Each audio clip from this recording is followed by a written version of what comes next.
इतिहास गवाह है, जब भी धोखा दिया शिष्यों ने ही गुरु को धोखा दिया। गुरु ने कभी किसी शिष्य को धोखा नहीं दिया। आय के बहुत से कीने मीत, जिन दिल बांधा एक से वे सोए निश्चिंत।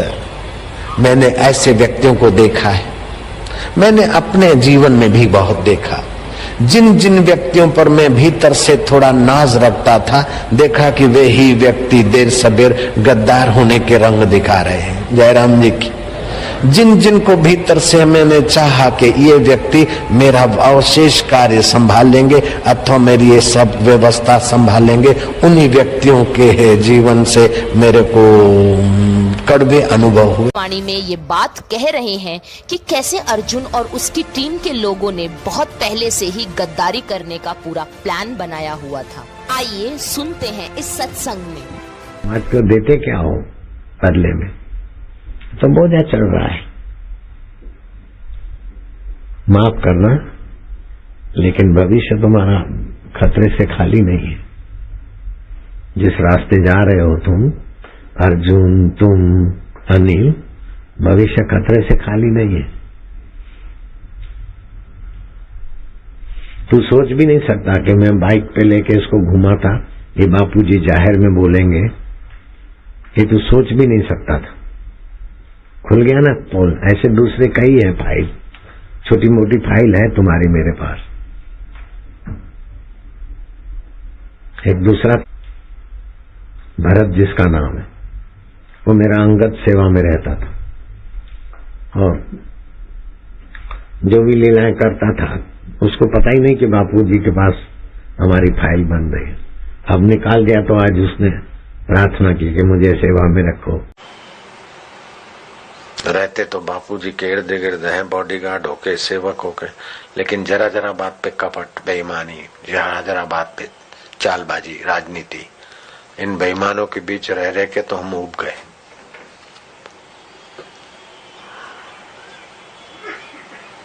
बापू के खास सेवक है और बापू को ऐसा घुमाते हैं, ऐसा उल्लू बनाते हैं, मानो बापू के पास कोई अक्ल ही नहीं। ऐसे बेईमान लोग आ जाते। संतों से झूठ कपट नहीं करते थे। जैसे संचालक मेरे को घुमाते हैं, मन चाहिए आज्ञा ले लेते, ऐसा बेईमानी नहीं करते थे मेरे गुरुजी।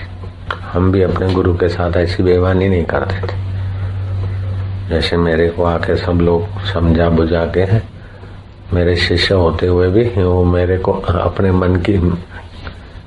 मन की करने से के लिए ही मेरे को घुमाते, बाध्य करते।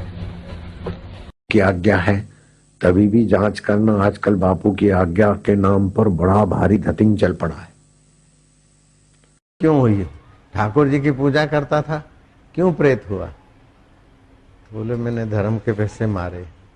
सुन रहा है रामा, सुन रहा है तू? हाँ, समझ लेना, तेरे तरफ इशारा है।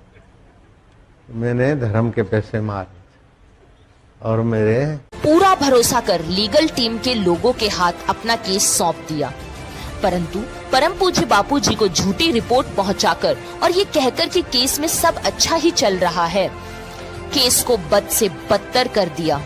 बड़े और अच्छे वकीलों को केस में टिकने नहीं दिया गया और सुराना जैसे वकील को केस सौंप दिया गया। नतीजा क्या हुआ? परम पूज्य बापूजी को आजीवन कारावास की सजा सेशन कोर्ट द्वारा कर दी गई। बापूजी जेल से कहते रहे मेरे साथ यहाँ अत्याचार हो रहा है, किंतु आश्रम के गद्दार वक्ता साधकों को बताते रहे कि बापू की जेल लीला है, हमें कुछ नहीं करना है। देखिए पुस्तक में भी एक प्रसंग आया कि गुरु लीला करते हैं, भगवान लीला करते हैं। बापू ने एक बार, दो बार, तीन बार, चार बार, बहुत बार उसी लाइन को पढ़वाया। उसके बाद बापूजी ने खूब जोर से ठाका मारा और एकदम ताली बजाई, पर जो समझ में आ जाए फिर वो लीला कैसी होती है। तो इसलिए आप सोचना मत, समझना मत कि बापू ये कौन सी जेल लीला है, हमें नहीं समझनी है। हमें कुछ भी नहीं समझना है, क्योंकि हमारी समझ से तो परे की चीजें हैं। कहने के दिन नहीं है, सहने के दिन। जुल्म सह रहे हैं और सहेंगे। थोड़ा अति हो गई, अति हो गई। कुत्ते और मेरा मुंह, मैं तैयार हूं। ऐसे गुरु के चेले होके अब आगे पापी अर्जुन तू रसगुल्ले का भंडारा होने देता है और तेरे को डांटता हूं तो तू सब बोलता है कि मुझे 2% भी पता है, 1% भी पता नहीं।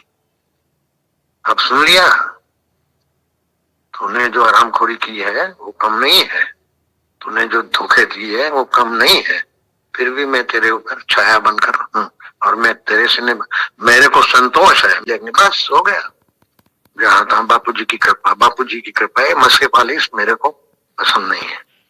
कोटि कोटि प्रणाम।